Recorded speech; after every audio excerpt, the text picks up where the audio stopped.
I've never told anyone this story before, but after 15 years, I think it's time. You guys always say that blood doesn't make family, and I'm living proof of that. This happened when I was 22, and honestly, it saved my life in ways I never could have imagined. That summer was supposed to be like any other. I was working at my dad Banks's hardware store for minimum wage, living at home because college wasn't practical according to him, and being the eternal punching bag for my golden child brother Alan. We weren't poor exactly, but we sure as hell weren't the type who took vacations to Disney World. So when Banks announced we were taking a family road trip to my uncle's wedding in Colorado, I should have known something was up. My family didn't do spontaneous trips. They did spontaneous humiliation. Let me paint you a picture of my family dynamics, because it's important for what comes next. Banks wasn't just your standard strict dad. He was the type who'd wake you up at 3 a.m. to yell about a chore you forgot, who'd throw away your stuff if it was in his way, who'd been telling me I was worthless since I could understand words. My mom Irene would occasionally say that's enough in that weak voice of hers, but we all knew it was just for show. And Alan? Well, Alan learned quick that he could either be Dad's mini-me or become like me. Guess which path he chose? 3 days into that nightmare road trip, I was already regretting not making up some excuse to stay home. Dad and Alan had been taking turns with their favorite game, making Salvador's life hell. But this time felt different. Their jokes had this edge to them, this anticipation, like they were building up to something. I remember thinking maybe the wedding would be different. Maybe being around extended family would make them behave. I was so naive. That morning we stopped at some nowhere rest area in Colorado. Middle of absolutely nothing for miles, just fields, mountains in the distance, and a sad little bathroom building with vending machines. I'd been sleeping in the back of our dark green Suburban and needed to stretch my legs, use the bathroom. Dad and Alan were laughing about something while Mom was checking her makeup in the visor mirror. Normal family road trip stuff, right? I remember exactly what I was wearing. Faded Metallica t-shirt, jeans with a hole in one knee, and these beat-up Vans I'd had forever. I didn't take my phone because it was charging in the car. Didn't take my wallet because, why would I? We were in the middle of nowhere and I was just taking a leak. 10 minutes. That's how long I was in that bathroom. Maybe less. When I walked out, squinting in the Colorado sunshine, the parking spot was empty. Our dark green Suburban was gone. At first, I thought they'd moved it. Some stupid prank, right? I walked around the entire rest area. Nothing. Nothing. That's the thing about betrayal from your own blood. It hits different than any other kind. I waited an hour, sitting on the curb, telling myself they were just trying to scare me, and would be back. People came and went, a few giving me weird looks. A trucker asked if I was okay. I lied and said I was waiting for my girlfriend who was in the bathroom. He nodded and left. After hour 2, I started to get that cold feeling in my gut. They weren't coming back. My first instinct was to borrow someone's phone, call them, beg them to come get me. But as I was about to approach a mom with 2 kids, something stopped me. A lifetime of memories flashed through my head. Every humiliation. Every time they'd laughed at my expense. Every joke that was really just cruelty with a punchline. I could almost hear them. Alan's voice. Dude, I bet he's crying right now. My dad. He'll figure it out if he's not as stupid as he looks. My mom's weak protest that didn't actually change anything. So I made a decision that would define the rest of my life. I approached that mom and asked to use her phone, but I didn't call my family.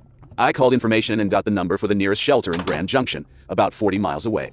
Then I asked her if she could possibly give me a ride into town. Told her my family had an emergency and had to leave, but were sending someone for me later. She hesitated, but I must have looked harmless enough because she agreed. That first night at the shelter was a reality check. I had nothing but the clothes on my back. No ID, no money, no contacts.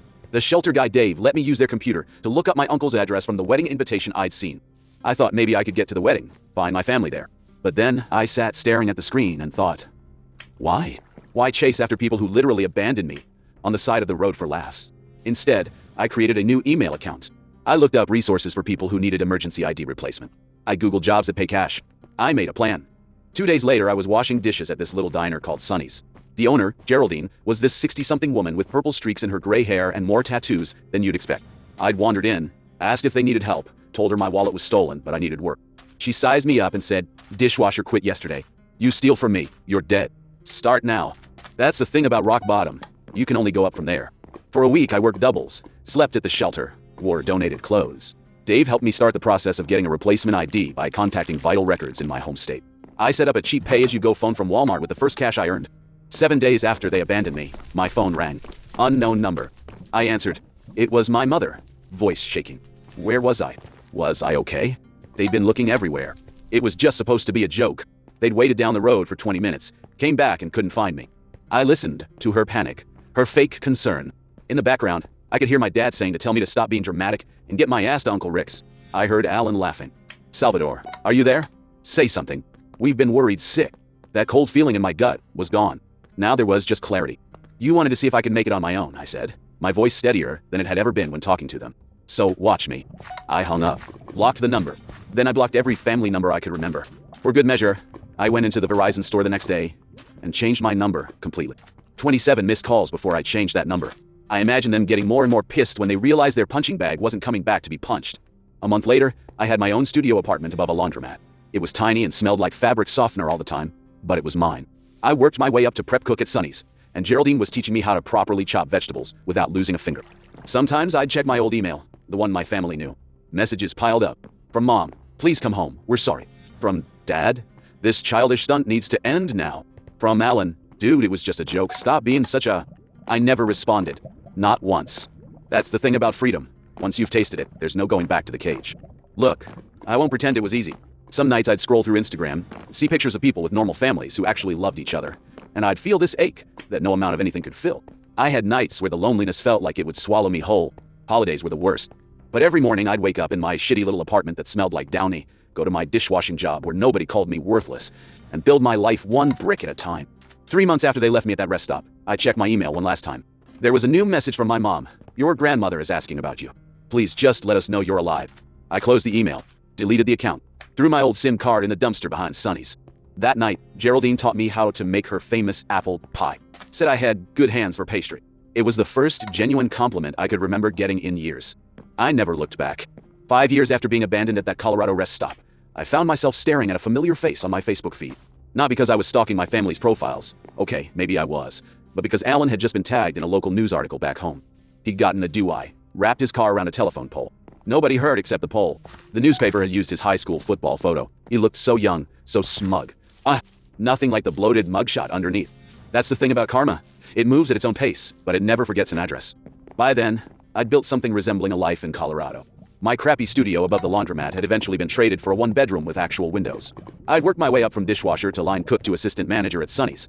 My first big purchase when I had actual savings was a decent laptop. Nothing fancy, just enough to take online classes through the community college. Business management, basic accounting. The stuff banks always said was for people who can't do real work. That's also when Kendra started coming into Sonny's every Tuesday and Thursday like clockwork. Always ordered the same thing. Denver omelet, no tomatoes, extra coffee. Always sat at the counter with a textbook. Med school, I later found out. She had this way of completely zoning out while studying. Fork halfway to her mouth, for minutes at a time. I started timing her once. Record was 7 minutes, 23 seconds before she realized she was holding cold eggs. 4 months of me, bringing her coffee refills before she actually looked up and saw me. I mean, really saw me. Her eyes did this thing where they widened just a little, and she said my name tag was spelled wrong. It wasn't, but it became our weird little joke. I'd wear a different wrong name every Tuesday and Thursday. Salvador, Salvador, Salvador. And she'd point it out. I'd act surprised. Stupidest flirting in human history, but it worked. Our first date wasn't even supposed to be a date. Her study group bailed last minute. She had a reservation at this pizza place that was impossible to get into, and I happened to be wiping down the counter when she got the cancellation text. 6 months later, she moved into my apartment. A year after that, we got a slightly bigger place together. Meanwhile, I kept tabs on my family through fake accounts. Not proud of it, but there it is. Dad's hardware store started struggling after the Home Depot opened on the edge of town. Saw him ranting about it on community Facebook pages, posts getting increasingly desperate and bitter.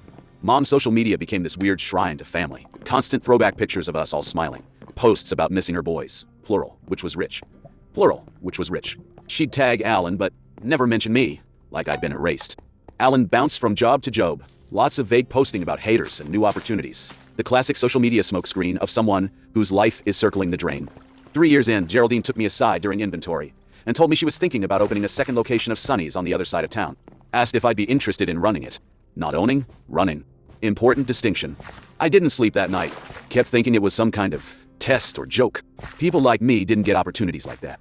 Banks had made sure I understood that much. But I said yes. Because Kendra, half asleep beside me, mumbled that I'd be stupid not to. Because Doug, my neighbor who played bass in a terrible garage band, through a haze of weed smoke said, "Duh, you practically run the original place already." Because Geraldine wasn't Banks, wasn't my family, and had never once made me feel like I was worthless. Sonny's East opened 6 months later. Smaller than the original, different menu. My menu. I worked 90-hour weeks that first year. Lost 10 pounds I couldn't afford to lose. Fought with Kendra about never being home. Came home to passive-aggressive post-its on the fridge more than once. But it worked. People came. People came back. The food was good. The vibe was good. We weren't getting rich, but we were making it. 4 years after being abandoned, I made enough to help Kendra with her med school loans.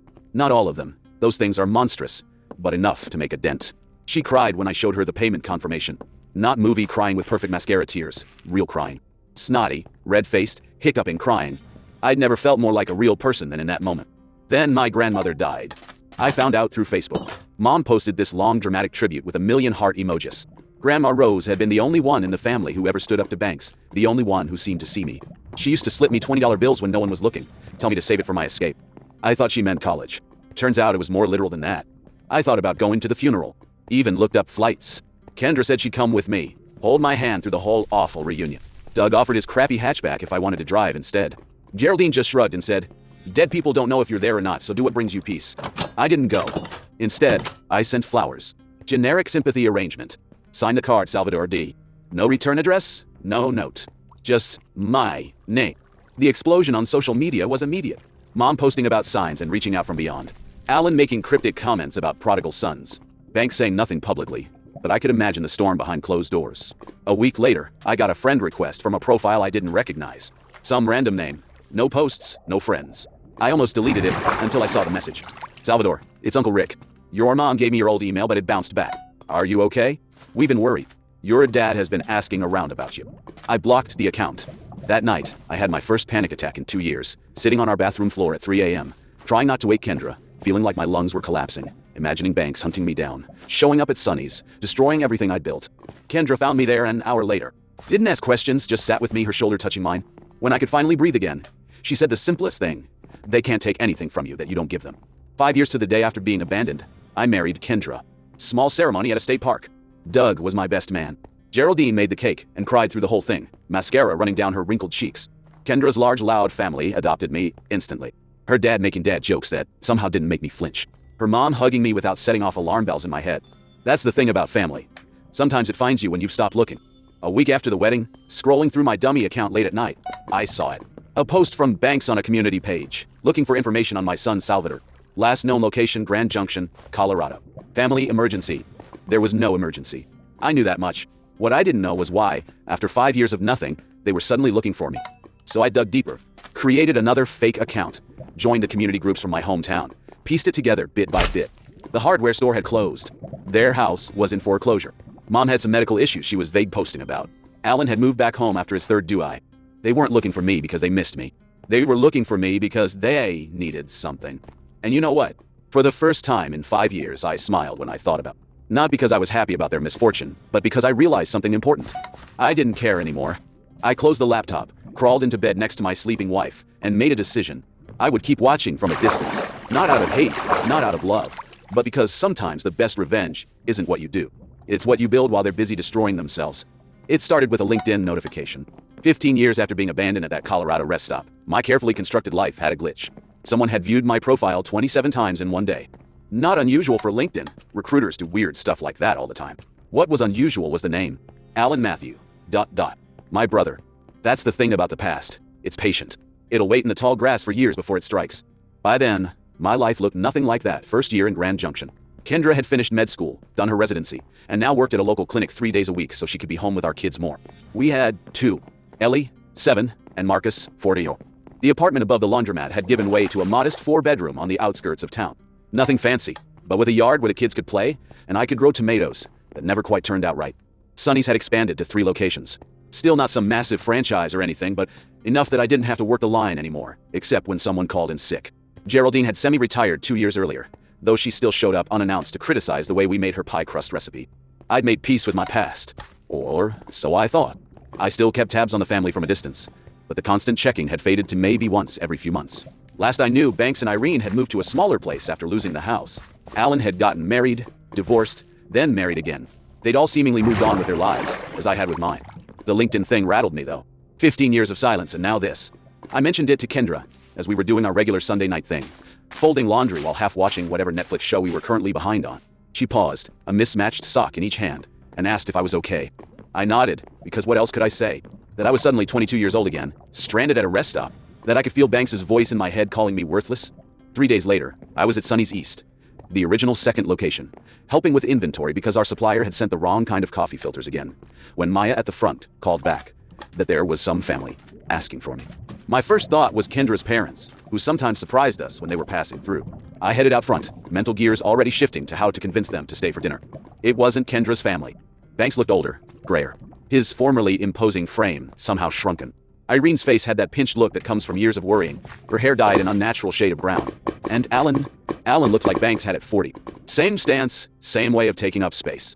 There was a woman with them I didn't recognize. Young, maybe early 20s, hanging back like she wasn't sure she belonged in this moment. Nobody spoke. The lunch rush noise seemed to fade away until all I could hear was my own heartbeat thumping in my ears. Banks broke first. Said my name like a question. I nodded, because my voice had apparently gone on vacation. Look, I'd imagined this moment 1,000 different ways over 15 years. In some versions, I told them off spectacularly. In others, I was cool and distant, unbothered by their existence. In a few embarrassing late-night scenarios, we even had tearful reconciliations. Reality is always messier than imagination. I gestured to an empty table in the corner, told Maya to bring waters, sat down across from the people who had once been my family, and waited. They'd found me through that magazine article. Rocky Mountain Rising, 10 local success stories. It wasn't even a big feature, just a sidebar with a photo of me in front of Sonny's original location. But apparently one of Mom's friends from high school had moved to Colorado, seen it, and sent it to her with a "Isn't this your son?" 107 missed calls. That's how many they'd made to my old number over the years before it was disconnected. Mom had kept count. She mentioned this like it was supposed to mean something. They talked over each other. Mom about how worried they'd been. Banks about how I'd misunderstood what happened that day. Alan awkwardly trying to act like we were old buddies catching up. The young woman, Alan's second wife, Poppy, it turned out, just watched me with curious eyes. I let them talk. Watched them spin their version of reality where they weren't the villains. Noticed how Banks kept eyeing the restaurant, mentally calculating what it might be worth. Saw how Mom's hand trembled slightly when she reached for her water. Caught Alan's practice charm slipping whenever he thought I wasn't looking directly at him.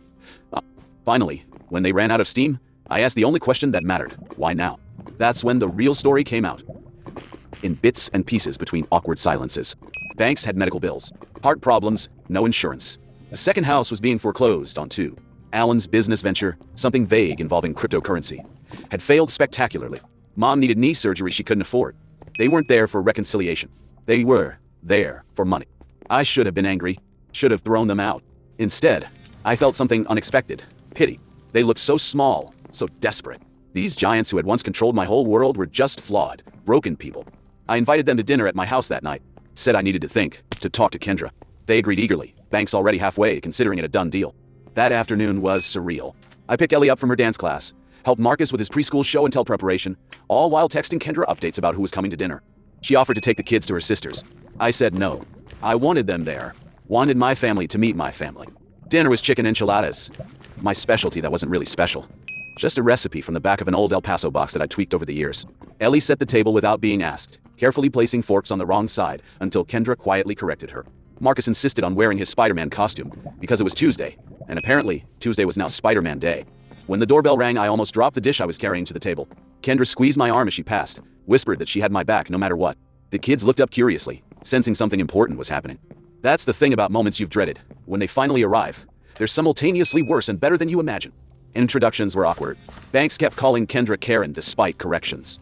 Irene couldn't stop crying whenever she looked at the kids, which was freaking Marcus out. Alan and Poppy were the least awful, making actual efforts at normal conversation, though Alan kept dropping hints about family helping family. After dinner, Kendra took the kids upstairs for baths and bedtime, giving me a look that clearly said text if you need extraction. Then it was just me and them, sitting in a living room that suddenly felt too small. Banks started in on the pitch. How family sticks together. How he'd always known I'd make something of myself. Lie. Why? How they just needed a little help to get back on their feet. $20,000. Just a loan, of course. I let him finish. Then I asked him if he remembered what he said to me on my 18th birthday. He looked blank. I reminded him, at least you can't disappoint me anymore once you're not legally my problem. I asked Mom if she remembered what she did when Banks threw my acceptance letter to community college in the trash. Nothing. She'd done nothing. I asked Alan if he remembered telling my first girlfriend that I was probably gay anyway, when she came to the house looking for me. They squirmed. Made excuses. Banks started to get that dangerous edge to his voice that used to make me shrink. But here's the thing. I wasn't shrinking anymore. I was 15 years and a million miles from that person. I went to my office, came back with an envelope, handed it to Banks. Inside was a check for $73.50. Banks looked at it confused, asked what the hell this was supposed to be. I told him that in 2010, that was exactly what a Greyhound ticket from Grand Junction to our hometown would have cost. The exact amount it would have taken for me to make it back home from where they abandoned me. The silence was absolute. Then, Banks started shouting. Called me ungrateful, selfish. Said I'd always been a disappointment. The greatest hits album of my childhood, playing one last time. I didn't argue, didn't shout back, just stood up and told them it was time to leave. Mom tried a different approach. Tears. Guilt. How could I do this to family? Alan went cold. The mask of friendly brother completely dropped. Poppy just looked embarrassed for all of them. When they finally left, Banks crumpling the check and throwing it on our front step. I closed the door and leaned against it, legs suddenly shaky. Kendra came downstairs, asked if I was okay. I nodded, not trusting my voice. We cleaned up the dinner dishes in silence, checked on the sleeping kids, got ready for bed like it was any other night. As I was setting the security system, I pulled up the front door camera on my phone. They were still in the driveway, arguing. Banks gesturing wildly, Mom crying, Alan looking at our house with an expression I recognized too well. Envy mixed with hatred. Finally, they got in their rental car and drove away. I've never seen or heard from them again. Don't expect to. The chapter is closed. What? That's the thing about revenge. The best kind isn't something you do. It's something you live. Every happy moment with my kids. Every inside joke with Kendra. Every quiet Sunday morning with nothing to fear.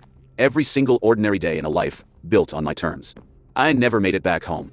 I did something better. I built one. So there it is. The story I've never told anyone except Kendra, and now all of you. I know what some of you are thinking. That I should have given them something. That family is family. That people can change. But here's what 15 years taught me. Some bridges are meant to be burned. Some people earn their abandonment. And sometimes the most loving thing you can do for yourself is to walk away from people who see you as nothing more than a safety net or a punching bag. The magazine article that led them to me? It's framed in my office now. Not because I'm proud of the recognition, but because it represents something they could never take away. The life I built when they thought I'd fail. My kids know they have biological grandparents and an uncle somewhere, but they've never asked to meet them. They're too busy with the grandparents who show up to every dance recital and the uncles who taught them to ride bikes and change a tire. Geraldine is 73 now and still shows up at the restaurants unannounced. She's Grandma Jerry to my kids, and they adore her. That's family. Dave from the shelter? We still exchange Christmas cards. He helped me when I had nothing and expected nothing in return. That's family too. Gal. To anyone listening to this who's stuck in a toxic family situation, you are not obligated to set yourself on fire to keep other people warm. You are not required to accept abuse because you share DNA.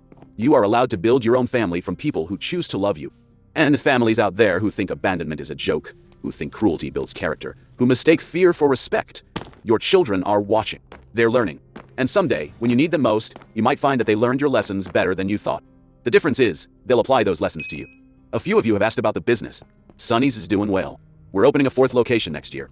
Kendra's talking about going back to full-time medicine now that the kids are older. Life is good. And yes, I still grow terrible tomatoes. Some things never change. Thanks for listening. Sometimes you need to tell your story to people who understand that family isn't about blood. It's about who shows up.